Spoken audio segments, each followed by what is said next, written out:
The most immediate changes will involve reducing operational expenses.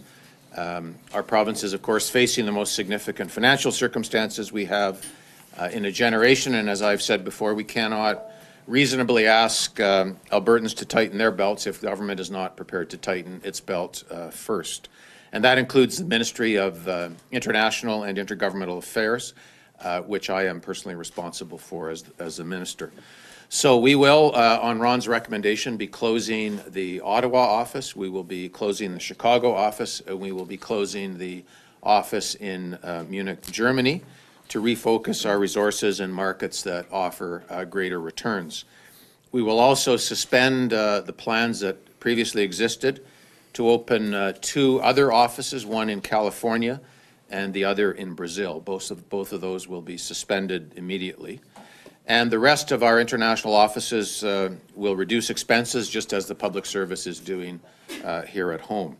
Overall, these actions are substantial. They will yield $3.1 million in savings, or 20% of the budget, of the total budget of our international offices over the course of the next 2 fiscal years. The decisions we've made have been difficult decisions. Ron will, from this point, pursue efficiency and a need to streamline our operations in these operations. We're sensitive to the needs of our staff. Affected staff will be treated with the utmost respect and consideration during this transitionary period. What do you say to critics who say that you interfered improperly in the workings of a standing committee, the one that met yesterday, and reversed the decision to give money to the Auditor General, and you interfered by saying you wanted that decision overturned? Well, listen, the issue before the committee related to the funding for the Auditor General of Alberta. The Auditor General of Alberta is currently the best funded Auditor General in Canada by a country mile. In fact, by 2 country miles. If you look at the facts, it's very clear. The Auditor General of Alberta has the highest total budget. They have the largest number of staff. They have the largest payroll. They have the largest number of staff per capita. They have the highest professional dues of any jurisdiction in Canada. By quite a margin, if you look at their total budget is 50% larger than the province of British Columbia. It is 50% larger than the province of Ontario, which is close to 3 times our size.